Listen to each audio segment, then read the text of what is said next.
you by 5paisa.com. Download the app now. ये कहानी वहाँ की है जिसे लोग लैंड ऑफ पोमेग्रेनेट्स यानी अनार का देश कहते हैं। अनार खाइए तो उसके रस से निकला रंग मुंह लाल कर दे, देखकर लगे जैसे मुंह में खून लग गया हो। और आयरनी देखिए, विडंबना, यही खून उस देश का भाग्य बन गया है। मैं आपको इस खुरेजी के इतिहास का एक अध्याय सुनाने जा रहा हूँ। ये 25 बरस पहले की बात है।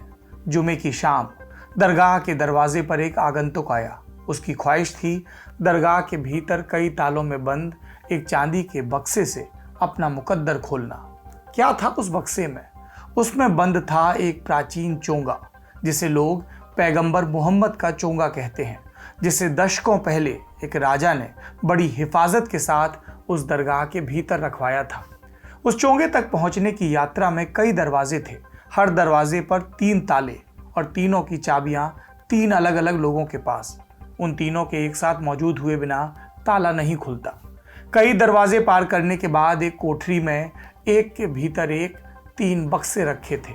सबसे भीतर के बक्से में था वो चोंगा, जिसे बक्से से निकलवाने का अधिकार केवल शासक के पास था। वो भी तब जब देश पर कोई बड़ी विपत्ति, कोई बड़ी आपदा आई हो। लेकिन उस रोज, जबकि ये कहानी है खुद विपत्ति, उस चोंगे के पास चलकर आई थी। उसने चोंगे को देखा और रेडियो पर जनता के नाम मुनादी करवा दी। क्या कहा? अगले जुमे को सुबह के ठीक 7 बजे पुरानी मस्जिद पहुंच जाना। वहां मैं तुम्हें इस चोंगे का दीदार करवाऊंगा। तय वक्त पर लोगों का हुजूम मस्जिद पहुंच गया। उन्हें दिखा छत पर खड़ा एक आदमी। वो अपनी हथेलियों में चोंगे को फंसाए खड़ा था और ये देखकर जैसे भीड़ ट्रांस में चली गई हो। लोगों ने संवेद स्वर में नारा लगाया, अमीर उल मोमिनीन, अमीर उल मोमिनीन। उन नारों ने एक विपत्ति को अपना नायक मान लिया था। उन नारों ने एक क्रूर और धर्मांध व्यक्ति को वैधता दे दी थी। क्या नाम था उस विपत्ति का? उसका नाम था मुल्ला मोहम्मद उमर, तालिबान का जन्मदाता। जो किस्सा हमने सुनाया वो 1996 के बसंत की घटना है। इसी प्रकरण के बाद मुल्ला उमर और उसकी फौज ने काबुल पर चढ़ाई की और उसे जीत लिया और कुछ ही वर्षों में पूरे अफगानिस्तान पर तालिबान का कब्जा हो गया। लेकिन इस हुकूमत की उम्र छोटी थी। अक्टूबर 2001 में अमेरिका ने अफगानिस्तान पर हमला किया। तालिबान की गद्दी छिन गई। उसकी लीडरशिप को भागकर पाकिस्तान में शरण लेनी पड़ी। पर यह सब अतीत की बात है। लेकिन अब अफगानिस्तान में फिर से वही दिन लौट रहे हैं। एक बार फिर पूरा अफगानिस्तान तालिबान के हाथों में जाता दिख रहा है। क्या हो रहा है अफगानिस्तान में, विस्तार से बताएंगे। नमस्ते, मेरा नाम है सौरभ द्विवेदी और आप देख रहे हैं अंतर्राष्ट्रीय प्रसंगों से जुड़ा हमारा कार्यक्रम दुनियादारी। हमेशा की तरह बेसिक्स से शुरू करते हैं। क्या है तालिबान? अरबी भाषा में एक शब्द है तालिब। इसका मतलब होता है छात्र। इसी तालिब का बहुवचन है तालिबान, माने छात्रों का समूह। इसके गठन की कहानी शुरू हुई 1994 में। उन दिनों अफगानिस्तान में एक आदमी था, मुल्ला सलाम अब्दुल ज़ाइफ। ज़ाइफ सोवियत के दौर में मुजाहिदीन रह चुका था। उसने सोचा एक बड़ी फौज बनाई जाए और इसके सहारे अफगानिस्तान में सक्रिय अलग अलग वॉरलॉर्ड्स को हराया जाए। ज़ाइफ और उसके जैसे कुछ मुजाहिदीन पहुंचे मुल्ला उमर के पास। मुल्ला उन दिनों कंधार के पास एक मदरसे में पढ़ाता था। ज़ाइफ की तरह वो भी कभी मुजाहिदीन रहा था और लड़ाई के दौरान एक ब्लास्ट में बम से निकले छर्रे उसकी दाहिनी आंख में जा घुसे थे। उसे नायक बताने वाला धड़ा इस प्रकरण पर एक बहादुरी की कहानी भी सुनाता है।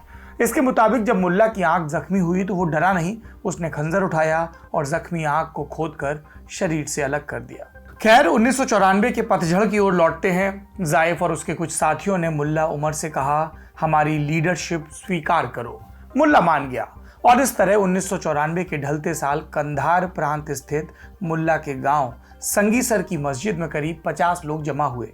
इन्होंने मिलकर तालिबान की नींव रखी। इनके मुताबिक तालिबान एक आंदोलन था। इसका मकसद था अफगानिस्तान में शांति व्यवस्था कायम करना। आयरनी देखिए, इस कथित शांति की राह भीषण खून खराबे से होकर जाती थी। इस संघर्ष के लिए तालिबान को हथियारों की जरूरत थी। और उन्हें ये हथियार कैसे मिले? कंधार प्रांत की सीमा पर एक शहर है जिसका नाम है स्पिन बुलदाक। ये पाकिस्तान से लगी सीमा से सटा है। सितंबर 1994 की बात है। मुल्ला के नेतृत्व में करीब 200 तालिबानी लड़ाकों ने इस पर कब्जा कर लिया। इस शहर के पास एक पहाड़ है, इसमें कुछ गुफाएं हैं। इन गुफाओं के भीतर सोवियत के ज़माने का एक बड़ा हथियार डिपो था। तालिबान ने यहाँ रखे हथियार लूट लिए और इन्हीं की मदद से उसने कंधार शहर पर चढ़ाई कर दी। इसे जीतकर तालिबान को कंधार में रखे हथियारों का भी बड़ा जखीरा मिल गया। इस जखीरे में ढेरों आर्म्स, हथियारबंद गाड़ियां, गोला बारूद, हेलीकॉप्टर और सबसे ज़रूरी चीज़ 6 MiG-21 विमान मिल गए। अब जैसे तालिबान को रोकने वाली कोई चीज़ अफगानिस्तान में बची ही नहीं। कंधार की जीत ने उसके लिए बाकी मुल्क का रास्ता खोल दिया। एक के बाद एक वो कई प्रांत जीतता चला गया और 2 साल के भीतर सितंबर 1996 में तालिबान ने राजधानी काबुल को भी जीत लिया। और अब ठीक यही पैटर्न एक बार फिर नजर आ रहा है अफगानिस्तान में। तालिबान फिर से 90 के दशक वाले मोड में है। एक के बाद एक प्रांत उसके हाथ में आते जा रहे हैं और तालिबान के इस मौजूदा विस्तार का लॉन्च पैड बना है अमेरिका। कैसे? अफगानिस्तान के इस ताज़ा हिंसक चक्र का संबंध है 14 अप्रैल 2021 से। इस दिन अमेरिका के नए राष्ट्रपति जो बाइडेन ने एक बड़ी घोषणा की।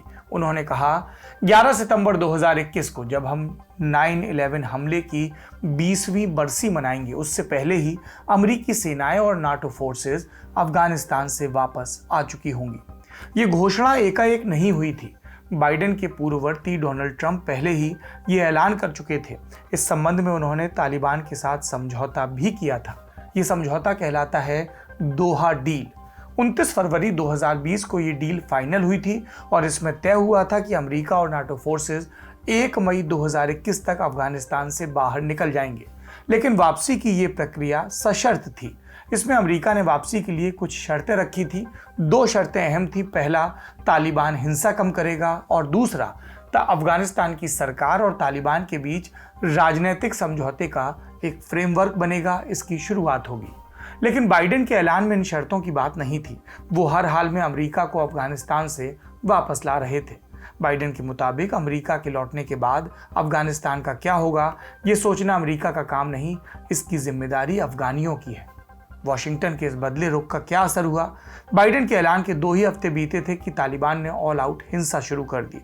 1 मई से लेकर अब तक तालिबान देश के एक बड़े हिस्से पर कब्जा कर चुका है। वो एक बार फिर अफगानिस्तान में अपने सपनों का इस्लामिक अमीरात कायम करने की राह पर है। इस बयान की वजह क्या है, ये जानने से पहले आप संक्षेप में अफगानिस्तान की प्रशासनिक संरचना जान लीजिए। अफगानिस्तान में कुल 34 प्रांत हैं। हर प्रांत में एक प्रोविंशियल सेंटर डिस्ट्रिक्ट है, मतलब इस तरह की 34 यूनिट हुई। इसके अलावा हर प्रांत कई जिलों में विभाजित है। सब मिलाकर पूरे देश में 387 जिले हैं, यानी 387 जिले और 34 प्रोविंशियल सेंटर डिस्ट्रिक्ट। सब जोड़कर यहाँ कुल 421 एडमिनिस्ट्रेटिव यूनिट हो गई। इन जिलों पर कंट्रोल का मौजूदा स्टेटस क्या है? 1 मई से लेकर अब तक तालिबान 70 से ज़्यादा ज़िले जीत चुका है। इसमें अगर उसके कंट्रोल वाले पुराने इलाके जोड़ दें तो मतलब होगा कि करीब 156 ज़िलों पर तालिबान कब्जा कर चुका है। वो यहाँ अपनी सरकार चला रहा है। इसके अलावा करीब 160 ज़िले ऐसे हैं जहाँ डिस्ट्रिक्ट सेंटर तो अफगान सरकार के पास है, लेकिन ज़िले का बाकी हिस्सा तालिबान के कब्जे में जा चुका है। जब तालिबान यहाँ डिस्ट्रिक्ट सेंटर को हासिल करने की सोचेगा तो उसको ज़्यादा मुश्किल नहीं होगी। जब मैं आपको ये कहानी बता रहा हूँ तब भी तालिबान के आतंकवादी अफगान फोर्सेस के साथ लड़ रहे हैं इन सेंटर्स पर कब्जा करने के लिए। तालिबान के कब्जे का दायरा कितनी तेज़ी से बढ़ रहा है, ये समझने के लिए आपको 30 अप्रैल तक का डेटा जानना होगा। तब तक तालिबान के कंट्रोल वाले ज़िलों की संख्या करीब 73 थी, मतलब अभी की तुलना में 83 ज़िले कम। और अब आप अंदाज़ा लगाइए कि 2 महीने से भी कम वक्त में तालिबान ने कितनी बढ़त हासिल कर ली है। 2 महीने से भी कम समय में देश का 3/4 हिस्सा काबुल के कंट्रोल से बाहर जा चुका है। अभी 34 प्रांतों में से एक की भी राजधानी तालिबान ने नहीं जीती है, लेकिन इसकी वजह यह नहीं कि वो इन्हें जीतने की स्थिति में नहीं है। दरअसल तालिबान के लड़ाके पिछले कई दिनों से कई प्रांतीय राजधानियों का घेराव करके बैठे हैं। वो चाहते तो आगे बढ़कर इनमें से कई को जीत सकते थे, लेकिन फिलहाल जानबूझकर शांत हैं। इसकी वजह क्योंकि तालिबान अमेरिका और नाटो फोर्सेस के निकलने का इंतजार कर रहा है। खबरों के मुताबिक अमेरिका और नाटो का हवाई सपोर्ट जुलाई के दूसरे हफ्ते तक अफगानिस्तान से चला जाएगा और तालिबान को इसी का इंतजार है ताकि ग्राउंड पर लड़ रही अफगान फोर्स को हवाई सपोर्ट न मिले। तालिबान को उम्मीद है कि तब अफगान फोर्स उसे तगड़ा प्रतिरोध नहीं दे सकेगी। इन बदली परिस्थितियों का मतलब क्या है, इसके जवाब में आपको एक भविष्यवाणी सुननी होगी। ये भविष्यवाणी की है अमेरिकी खुफिया एजेंसियों ने। उन्होंने पिछले दिनों अफगानिस्तान के भविष्य पर एक रिपोर्ट तैयार की, जिसके मुताबिक अमेरिका के निकलने के 6 महीने के अंदर अफगान सरकार गिर सकती है। इस रिपोर्ट की खबर सबसे पहले वॉल स्ट्रीट जर्नल ने छापी। इसे लेकर पत्रकारों ने पेंटागन के प्रवक्ता जॉन किर्बी से सवाल पूछा, लेकिन किर्बी ने इंटेलिजेंस रिपोर्ट पर कोई टिप्पणी नहीं की। अमेरिका के वापस जाने और तालिबान को मिल रही बढ़त पर अफगान सरकार क्या कह रही है?